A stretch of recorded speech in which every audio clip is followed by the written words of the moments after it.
Hi, this is LaQueen Battle. Hi, good evening. This is LaQueen Battle. Following the press briefing that was 2 weeks ago on February the 3rd from Councilwoman Mayor Michelle Wu and Councilwoman Julia Mejia's curation of the Department for Black Men Advancement, Black Boys and Black Men Advancement here in the city of Boston was created, a department created by Councilwoman Julia Mejia, and the press conference was just 2 weeks ago here in the city of Boston. So I'm just giving you guys a little bit of feedback in regards to it was posted on bostoncity.com. I'm here in the city of Boston. I'm a resident now, Boston, Massachusetts, and I am a mother of a Black son. I'm also a daughter of a Black father, and I do. Black and Latino father, and I do want to go ahead and give credit to where credit is due, as well as give credit to Councilwoman Julia Mejia creating this department. So I'm just going to go ahead and give you guys a little bit of this is from Boston City TV. .com. So I want to say thank you to Boston City TV for the video as well. Okay, so this is from the live. It was from the press conference on February the 3rd. Oh, okay, so I do not own the credits. I do not own the rights to this press conference, but it is a public broadcast. Okay, so we'll go ahead and listen to Mayor Michelle Wu's speaking to Councilman or Community Leader Frank Morrow talking about the Office for Black Male Advancement. Okay. Of reflection of how much our residents and communities have fought for over generations and terms, legislative terms and years, and how much we still have to do. I'm so grateful to so many community members for joining us here today. I'm going to get in trouble, but a few of the folks I especially want to thank who you will hear from later, some of whom you will hear from later.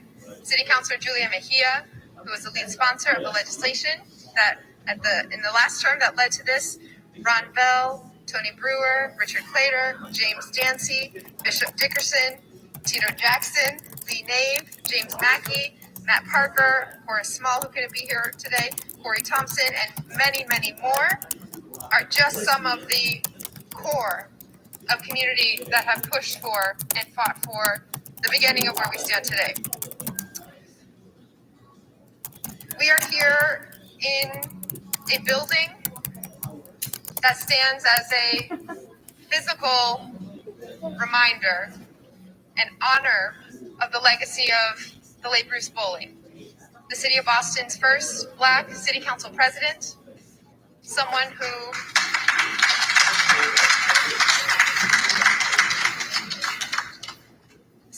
loved his community, loved the City of Boston, and fought to make sure that from equity in hiring to affordable housing, people would be the center of our vision for Boston. Today we're also here because of decades of work following and standing on the shoulders of President Bowling. More than 30 years after he was elected to that seat, City Councilor Tito Jackson filed legislation to create this commission. In 2014, Councilor Jackson introduced that ordinance. It was timely, it was necessary, it was passed by the City Council, but it didn't happen just yet. The community members and activists didn't give up and kept fighting, kept advocating, kept pushing. City Councilor Julia Mejia took up this charge.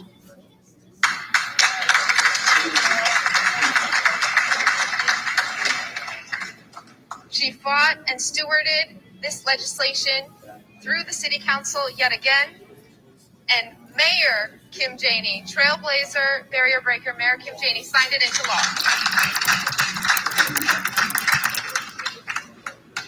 because of Councillor Jackson, because of my sisters in service, Councillor Mejia, Mayor Janey, because of Bruce Bowling and all who stand in his legacy, because of all these community advocates and the many more represented by their presence here today, we're taking an important step forward in Boston in advancing racial equity. I'm proud and excited to introduce our Executive Director of the Office of Black Male Advancement, Frank Farrow.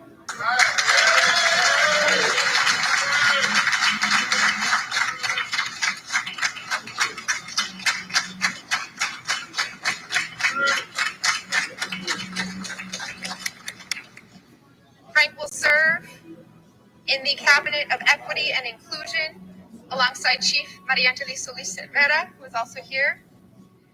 This cabinet and Frank's leadership will steward and house the Commission on Black Men and Boys. Today we're also here to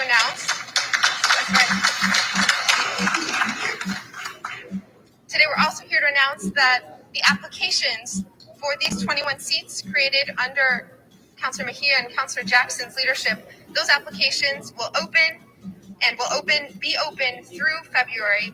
You can apply at boston.gov/BMB. Since the introduction of this legislation, we've continued to see reminders of the disproportionate impact of so many of our policies and gaps on Black men and boys. Across the country, police brutality, health outcomes deepened by COVID, education and economic opportunity gaps. And in Boston, we are going to pick up the mantle under Frank's leadership and with the service of our commissioners and with the partnership of City Council and all in city government to prioritize this commission's work uplifting Black men and boys.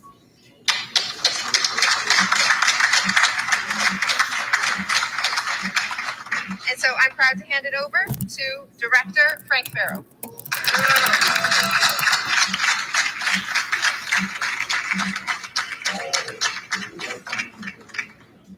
Thank you, Mayor Wu. Thank you, everyone, for joining us in Roxbury on this third day of Black History Month. Right now. I'm honored and excited to lead the Office for Black Male Advancement and continue to uplift Black men and boys under the Mayor Wu administration. As we are gathered in historic Nubian Square in the Bruce Bowling Building, named in honor of our first Black City Council President and a leader in the fight to narrow Boston's racial and economic gaps. It is important that we take time to acknowledge the foundation laid by the giants in our community, and that we also honor the late Senator Bill Owens. So that is Frank Merrow. So kudos to Boston City TV. Again, I do not own the rights to this video. That is Frank Merrow. He is a community activist here and a liaison here in the city of Boston. One of a very nice person to meet, to know. He does a lot of work in the community. Mayor Michelle Wu, as well as personally, which I know personally, Julie Mejia, Councilwoman Julie Mejia, has created the Office of Black Male Advancement to somehow curtail the rate of police violence, as well as criminal activity, as well as community activity, community involvement with young Black and Latino men in the city of Boston. So I think this is why Julia Mejia somehow created this department with the permission of course, Michelle Wu, as well as Kim Janey, former Mayor Kim Janey, to come in here and to create inclusion within the community, create a sort of way where both Black and Latino men can feel accepted despite everything, the hostility that is going around right now in the community. So we have community activists like Frank Merrow, who's a great giant in the community. He does a lot.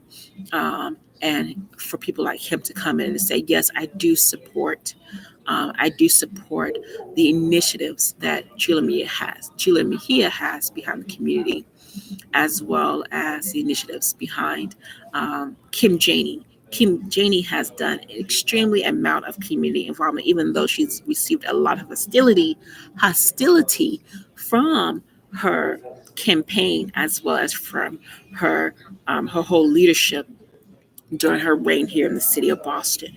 So Kim Janey has done an extreme amount of community work and activism. With Kim Janey and Michelle Wu, Julia Mejia was able to come together and say, we need more black men and we need more black support, black and Latino community support within the city of Boston. And as you know, cities like Boston, Massachusetts, to New York, to Philadelphia, Pennsylvania, to Washington, D.C., to Connecticut, they're all on this track. All these cities are all on this track. And somehow we could help put a curtail to the violence that is happening and somehow work together with other cities such as New York, such as Philadelphia, such as DC. Boston could be a helpmeet in curbing the violence between different cities. In fact, of that. So this press conference, was just 2 weeks ago here in the city of Boston. So this press conference was just 2 weeks ago, and that's what Julia Mejia created. So I'm going to listen to a little bit more of this press conference, and I'm going to talk to you guys a little bit more.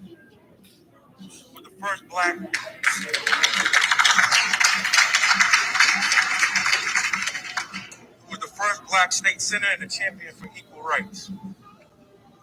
I would like to thank former Councilor Tito Jackson for introducing Tito Jackson, really nice person. The ordinance to create a commission on black men and boys in 2014. Commission on Black Men and Boys. Commitment to ensuring that black men and boys have the necessary supports to realize their full potential. I want to especially thank the many community advocates and organizers for their persistence and commitment to seeing this ordinance pass the finish line. Thank you, brothers.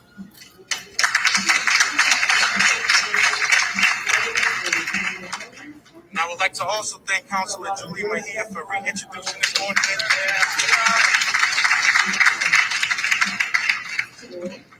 and ensuring that black men are not only seen but heard. I would like to thank former Mayor Kim Janey, a daughter of Roxbury, for signing the ordinance and making it real.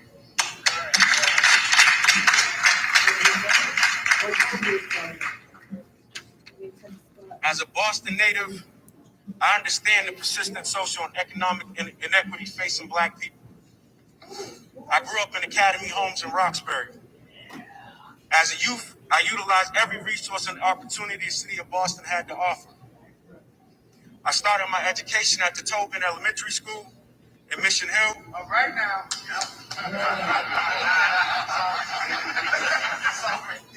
Played basketball at Marcella Park, Malcolm X Park. Participated in a program at the Shelburne Community Center in the YMCA on Huntington Ave.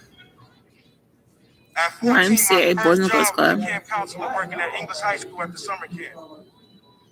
I graduated from Cathedral High School, not too far from here. When I grew older, those same resources that started to dwindle and those opportunities became out of reach. The time is now to improve the outcomes and reduce systemic barriers to the advancement for black men and boys living in the city of Boston.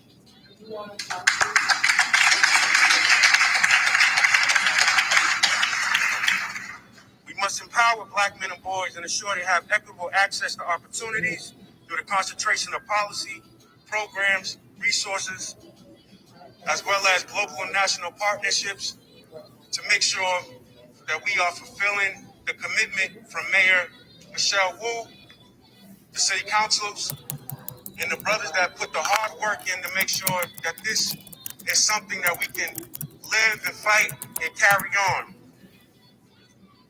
As a black man raising two black boys in this city, I want my sons, Christian and Kingston, to have every opportunity and every resource available to them, so the narrative is no longer about black men and boys needing to be resilient or striving to be better, but of them thriving and realizing their full potential and including the conversations of Boston's prosperity.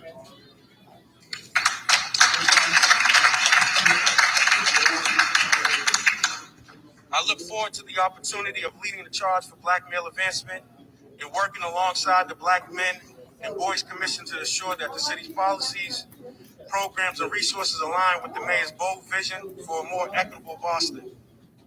I'll end with a quote from Martin Luther King Jr. Make a career of humanity. Commit yourself to the noble struggle for equal rights. Yes. You will make a greater person of yourself, a greater nation of your country, and a finer world to live in. Boston, we have an opportunity to ensure that Black men and boys in this city realize their full potential and are able to live in a greater Boston and pass on a legacy of success, prosperity, and uplifting and empowering Black men and boys in our community. Thank you. So I think thank you so much too.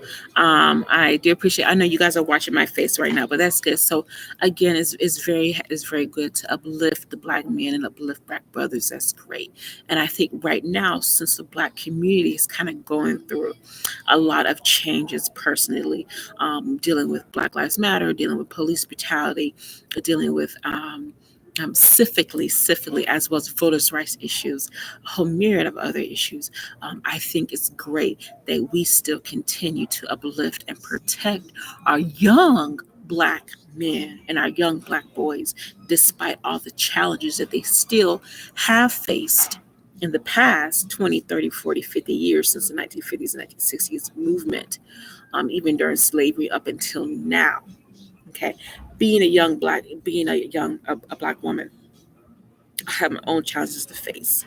I'm single, I'm employed, struggling, financially insecure, but having a Black man, a young Black male to also take care of as a mother, even being a mother and having that young Black son in my life, I think that follows up with that impact that we have to come together as a community and unify as a community despite the setbacks as being a single Black mother may face. So even though we have to figure out each and every single young Black man, young Black boy, we have to come together as a community. Dealing with Amir Locke, the death of Amir Locke, our communities come together and is tired and is sad and is crying from the constant pain of losing our Black men and losing our Black brothers. Okay,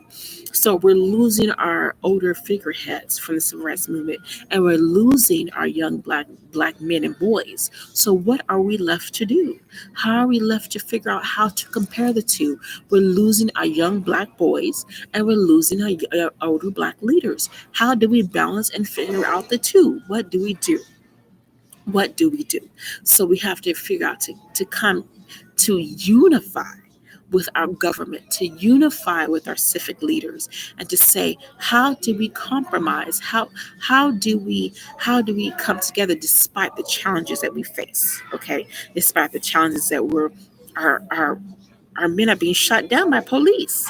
But our police are supposed to come into and protect our community against violence and to protect our community against crime. Okay, the Black community has one of the highest rates of crime. We're supposed to protect our Black community against crime, but they're the ones that are killing us the most. So what are we left to do? Okay, that's why I'm so very happy that this Department of Inclusion and that this department was curated. And I think it should definitely deal with high school boys as well as young Black boys from the Boys and Girls Club, from the YMCA, from there's different departments from elementary schools all the way up to high schools, even to the college age. Okay, to come and to say, what can we do to mentor our young Black men, to give them fellowship, to give them unity, to say, okay, what do we help you? How do we encourage you and to talk to you to let you know what is going on about this issue? Okay. So I'm a young Black mother. I'm a Black mother. I love my son. I honor my son, but I can only do what is within my hands. what is within the realms of my means in order left to do. Okay, therefore, there's a community around me that is even out of my hands, even out of my reach. But still, I have those resources available within my community to help take care of of of that resource. Or I have the resources within my community to help take care of the young black men and the young black brothers that are even I see every single day. Okay. I do not hate black men. I honor my black men. But sometimes it's your own community that hates you the most. It's your own community that fears you the most. And right now even it may come as an insult to those, okay, to those that you love the most. It's your own community that you fear the most, okay, that you sometimes have to deal with, that you do not get support from or encouragement from. And so you have to fight. You even have to fight your own family, or you have to fight your own community within you.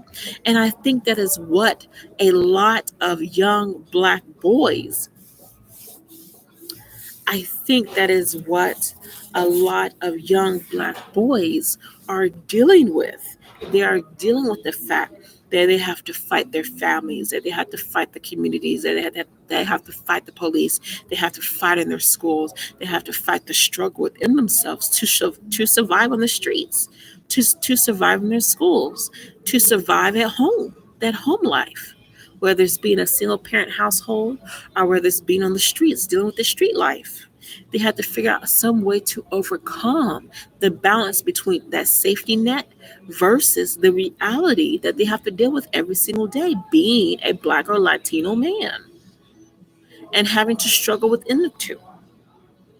So I'm thankful for people like Frank Murrow and Tito Jackson and other community activists within and the city of Boston and the city of Chicago should have something just like this as well. Chicago should definitely have something like this. New York City should definitely have something like this. Upstate New York should definitely have something like this. DC should definitely, Philadelphia, Los Angeles should definitely have more initiatives like this as well, you know. But being a black mother, I can only come from my personal reality, my own personal struggle. Okay, but when I look at a young black man, I'm like, why? Why are you struggling? Why are you hurting? Why am I being hurt by you? Or how can we figure out the two? How can we balance the two? How can we work together as a community, as unifying? How can I help you with the police? How can we work together to stop the fear, stop the hate, and work together to come to a resolution, okay, to come together within a resolution within our community to figure out the difference of what we need to do to help solve these problems that we continue to face every single day. Okay, so I know 20 minutes into his broadcast. I know Roland Martin has a show right now. I know Presley has a show right now. It's the last Friday in Black History Month. That's great. That's awesome. So happy Black History Month. Happy Black History Month to a lot of you. I know I don't have anybody watch me right now, but you eventually watch me later. So again, we do have a lot to overcome and a lot to deal with. I'm happy that a lot of this was curated at the same time, though. We have to figure out a way to agree with each other and to come together as unifying amidst all the struggles that we may deal with and face as a community. Our boys are our future. Our boys are our leadership. Our boys are our what we're fighting for. Our boys are our future, what we're fighting for. So I'm very, very happy for that. So this is LaQueen Battle First Aid Responder Services. Happy Friday, happy Monday, the last Monday in Black History Month in 2022. So very happy to be with you guys here today. So thankful that the city of Boston has created the Office of Black Male Management as well. But we have to come together and to unify as a community despite uh, despite everything else that's coming up against us as well. So, okay. All right, it's LaQueen Battle. God bless.